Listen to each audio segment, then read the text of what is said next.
दोस्तों नमस्कार, मैं हूं आर्किटेक्ट अशोक गोयल। दोस्तों अगर मैं आपसे पूछूं इंजीनियरिंग का सबसे बड़ा एंट्रेंस एग्जाम कौन सा है तो आप छूटते ही जवाब देंगे JEE, जिसको नेशनल टेस्टिंग एजेंसी कंडक्ट करती है।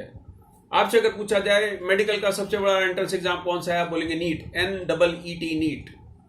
आपसे पूछा जाए कि सेंट्रल यूनिवर्सिटी का सबसे बड़ा एग्जाम कौन सा है, आप तुरंत जवाब देंगे CUET, जो इस साल पहली बार शुरू होने वाला है और देश भर की सारी सेंट्रल यूनिवर्सिटीज में CUET के तहत एडमिशन दिए जाएंगे। अब मैं अगर आपसे पूछूं कि आर्किटेक्चर का सबसे बड़ा एंट्रेंस एग्जाम कौन सा है या सबसे बड़ा एप्टीट्यूड टेस्ट कौन सा है, अब आपके पास कोई जवाब नहीं है। क्यों आपके पास कोई जवाब नहीं है कि पहले central board of secondary education architecture entrance exam को कंडक्ट करता था, जिसका नाम था AIEEE। उसके बाद ये जिम्मा सौंप दिया गया नेशनल टेस्टिंग एजेंसी को, जिन्होंने एंट्रेंस एग्जाम कंडक्ट करना शुरू किया, जिसका नाम था JEE पेपर 2। या आर्किटेक्चर प्लानिंग दोनों के लिए कंडक्ट किया जाता था। अगस्त 2020 में एक गजट नोटिफिकेशन हुआ, काउंसिल ऑफ आर्किटेक्चर ने minimum standard for architecture education में परिवर्तन किया। तत्कालीन एजुकेशन मिनिस्टर पोखरियाल साहब ने इसको रिलीज किया और यह तय किया गया कि आर्किटेक्चर का एक एप्टीट्यूड टेस्ट लिया जाएगा। देश भर के सभी आर्किटेक्चर कॉलेज में एडमिशन लेने के लिए इस एंट्रेंस एग्जाम यानी इस एप्टीट्यूड टेस्ट को सर्वोपरि समझा जाएगा, सबसे बड़ा समझा जाएगा।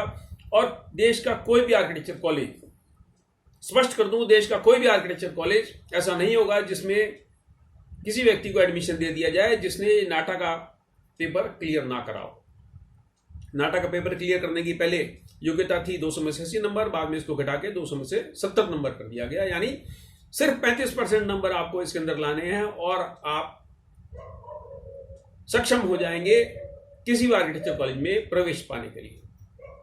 लेकिन उसके बावजूद भी पिछले साल नेशनल टेस्टिंग एजेंसी ने architecture entrance exam JEE paper 2 conduct किया आर्किटेक्चर प्लानिंग के लिए, और देश भर में कंफ्यूजन फैला रहा कि आर्किटेक्चर कॉलेज में नाटा का इम्तहान कंपलसरी होगा कि JEE पेपर 2 होगा, किसके आधार पर एडमिशन दिए जाएंगे। कंफ्यूजन बरकरार रहा, दिसंबर तक एडमिशन होते रहे।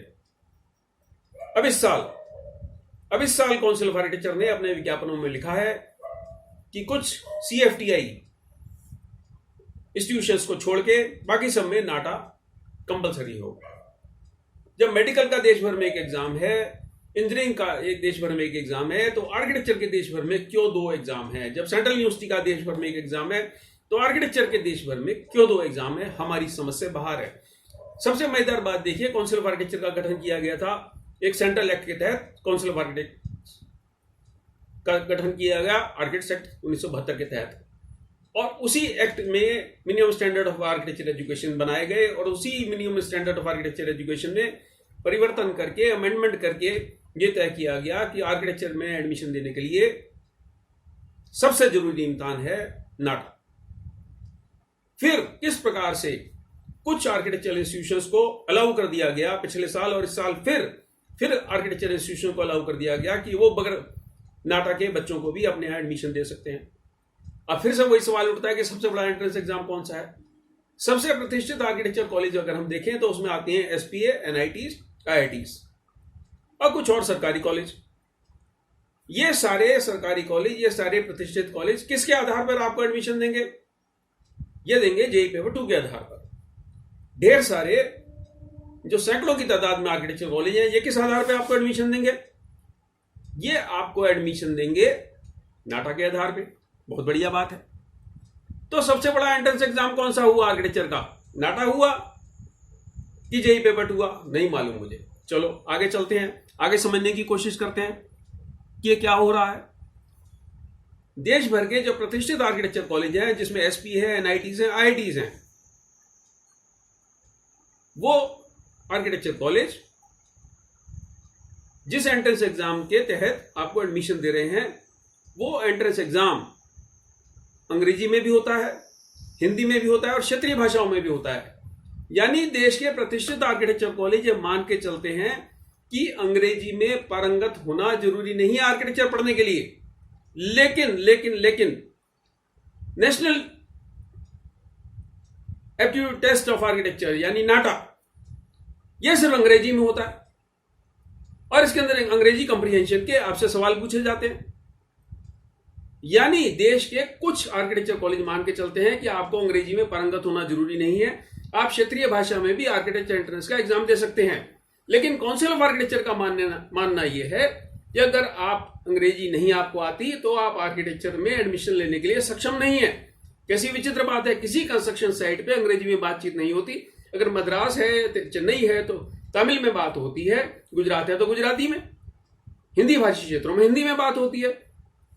तो क्यों देश भर के 400 सवा 400 आर्किटेक्चर कॉलेज में आप सिर्फ उन्हीं लोगों को एडमिशन दोगे जो अंग्रेजी में पारंगत हैं? यानी आपने तय कर लिया कि जो लोग अंग्रेजी नहीं बोल सकते, जिनको अंग्रेजी नहीं समझ में आती, जो लोग अंग्रेजी की ग्रामर नहीं जानते, जो लोग अंग्रेजी कंप्रीहेंशन के सवालों का जवाब नहीं दे सकते, हम उनको आर्किटेक्चर में एडमिशन नहीं देंगे। क्या ये हिंदुस्तानी लोग हैं? जिन लोगों ने नाटा की परिकल्पना की है, ये कहां से आए हैं? क्या क्रिकेट वालों से भी आप एक्सपेक्ट करते हो उनको अंग्रेजी बोलनी आनी चाहिए? जो भाला फेंकने में मेडल जीत कर लाया, गोल्ड मेडल जीत कर लाया, क्या आप उससे एक्सपेक्ट करते हो उसको अंग्रेजी आनी चाहिए? आप आर्किटेक्चर एप्टीट्यूड में क्या चेक कर रहे हो? आप आर्किटेक्चर एप्टीट्यूड में अंग्रेजी चेक कर रहे हो, आर्किटेक्चर एप्टीट्यूड में उसकी रचनात्मक क्षमता चेक कर रहे हो, क्या चेक कर रहे हो? मैं समझता हूं यह मामला स्पष्ट होना चाहिए कि जब देश भर में मेडिकल का एक एग्जाम है, इंजीनियरिंग का एक एग्जाम है, सेंट्रल यूनिवर्सिटीज का एक एग्जाम है, तो आर्किटेक्चर के 2 एग्जाम क्यों? इधर भी फीस जमा कराया बच्चा, उधर भी फीस जमा कराया बच्चा, और उसके बाद उसको नहीं पता कि कौन सा कॉलेज जेईई पेपर 2 के आधार पर एडमिशन देगा, कौन सा कॉलेज नाटा के आधार पर एडमिशन देगा।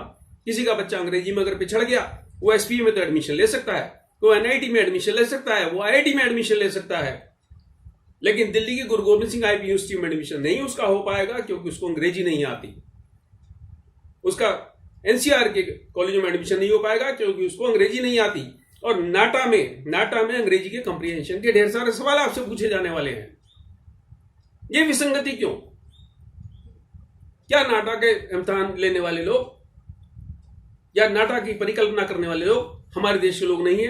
क्या आर्किटेक्चर कॉलेज में जो कॉलेज एसपीए हैं, जो कॉलेज एनआईटी हैं, जो कॉलेज अन्य कॉलेज हैं जिसमें जेईई पेपर 2 के आधार पर एडमिशन लिए जाएंगे, क्या उनके लिए आर्किटेक्चर का करिकुलम कुछ और है?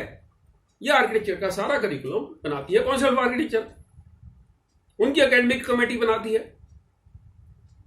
तो ये 2 तरीके की धारणा क्यों ऐसा हो रहा है कि कहीं आप हिंदी भाषी छात्रों को एडमिशन दे देंगे, उनको एसपीए में भी एडमिशन दे देंगे, उनको आईआईटी में एडमिशन दे देंगे, उनको एनआईटी में एडमिशन दे देंगे, लेकिन महाराष्ट्र के किसी कॉलेज में, गुजरात के किसी कॉलेज में, आंध्रा के किसी कॉलेज में, उड़ीसा के किसी कॉलेज में आप उसको एडमिशन नहीं देंगे क्योंकि उसको अंग्रेजी नहीं आती है। वो उड़िया बोलना जानता है, वो मराठी बोलना जानता है, गुजराती बोलना जानता है, तमिल बोलना जानता है, मलयालम बोलना जानता है, लेकिन आप कहेंगे नहीं क्योंकि आप अंग्रेजी कंप्रीहेंशन के सवाल हल नहीं कर पाए, इसलिए हम आपको